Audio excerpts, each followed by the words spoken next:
Hey, what's up, Liron here. In today's video, I'm going to teach you 2 steps to greatly improve your drawing skills and accuracy and the results you get. And we're going to do this using everyone's favorite subject, hands. So the progression goes this way. First, I'm going to show you what most people do. Then I'm going to show you one more thing to focus on, gestures. And finally, I'm going to show you another thing to focus on, structure. So let's get to it. So we'll get started with where most people are, and that is drawing simply what you're seeing.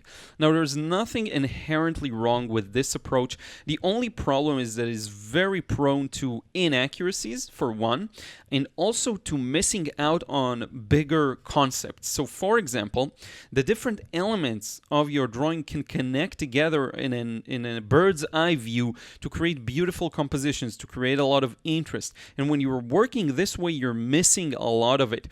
Now, in addition to that, you can miss out just a lot of proportions. For example, my thumb here sticks out a little too much. And had I created an overarching structure first and something a little more well organized, I would have been able to avoid it. Okay, and that is the main downside of this approach. It is a great way of practicing, and I'm not completely against it, but I do believe it should be combined with something with a little more deliberance. Okay, and I will show you here. For example, here's where I'm off and I'm fixing it.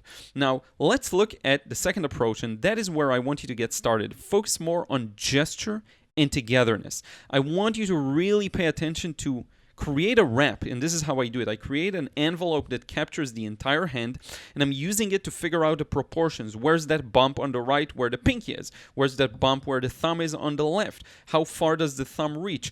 Together, all of these 3 fingers that are bunched together, what shape do they create? And what you'll notice is, using this approach, I'm actually capturing more of the general movement and flow of the hand. And the human body has a lot of interesting flow to it, and it's something that is worth working on capturing. Now, I'm not getting into the how-to in this video. I just want to open up your brain to this opportunity. You will later do your own research and look at gesture drawing, look at structure, whatever it is. But I do want to show you the difference and compare these two, and I'm going to show you in a moment the comparison. The thing is, this feels much more dynamic, and you'll notice how I captured that flow from the index finger all the way down to the other 3 fingers. Everything is placed a little more accurately thanks to that envelope I created, and it just feels like there's better flow. And really compare these two. To the left, it feels way more fragmented, way more separated, whereas on the right you can really feel that togetherness, and that is the key point here. And a lot of it is how comfortable you are with drawing these wavy lines. Look at this gesture I was able to capture on the right here, this beautiful flow. You'll also notice a flow between the base of the hand and the wrist and that index finger, and that just looks so much better in my opinion. Now let me show you approach 3, and that is the next step, and that is to combine gesture with structure. So I'm actually starting the same way, marking that envelope with the main points, that corner for where the pinky meets the base of the palm, where that the top of the index finger and all of that. I'm capturing it all.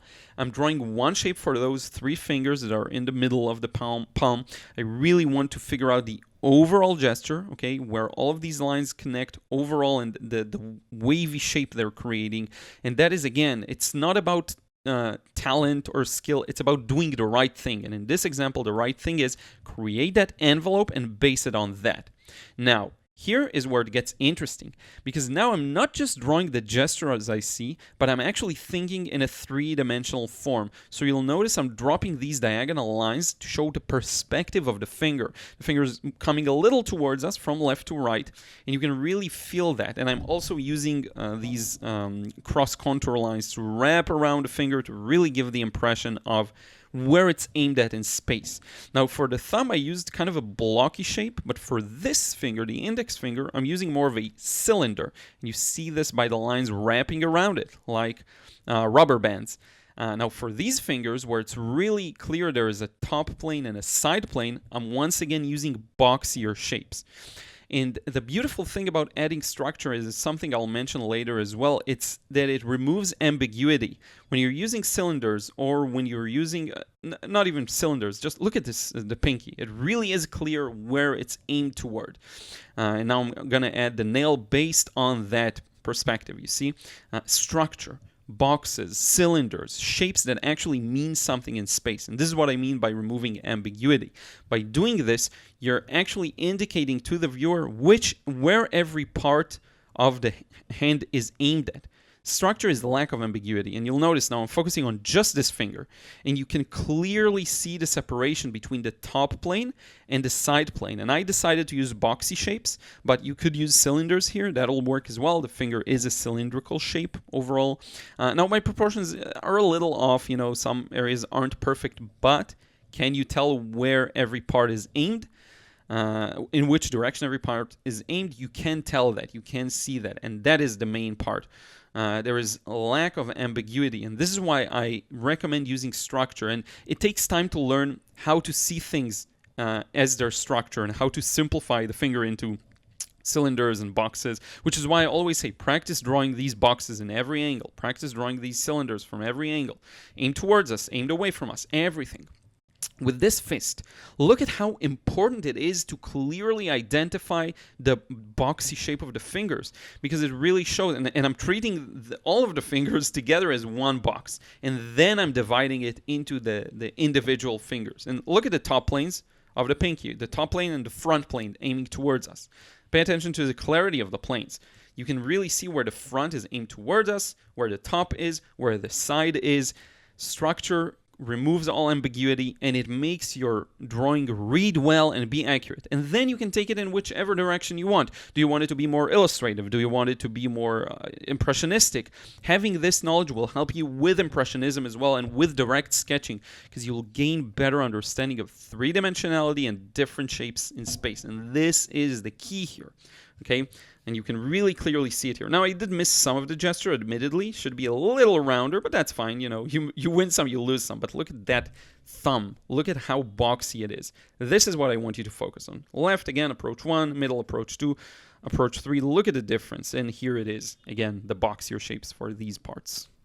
So I hope this helps. Now, if you're at step 1, be sure to at least try and incorporate step 2 for starters, because gesture is really, really important, and you don't have to go for this complicated of a subject to go for something simpler. Although I do find that figures and animals and hands are great subjects to practice this, okay? So, and at first, remember, when you're trying out something new, it's going to be tough, it's going to be really challenging, and you're going to get worse results than what you had when you just wing it, and that's always how it is. But you do need to go through that learning curve to get to the next point. So eat the frog, try it out, give it a try. Even if your results seem to worsen, you will grow in the long term. I hope you enjoyed this one. Don't forget to subscribe, leave a comment below, let me know your thoughts. Like this video, it helps me reach more people. I really do appreciate it, and I appreciate you watching. We'll see you again in the next vid.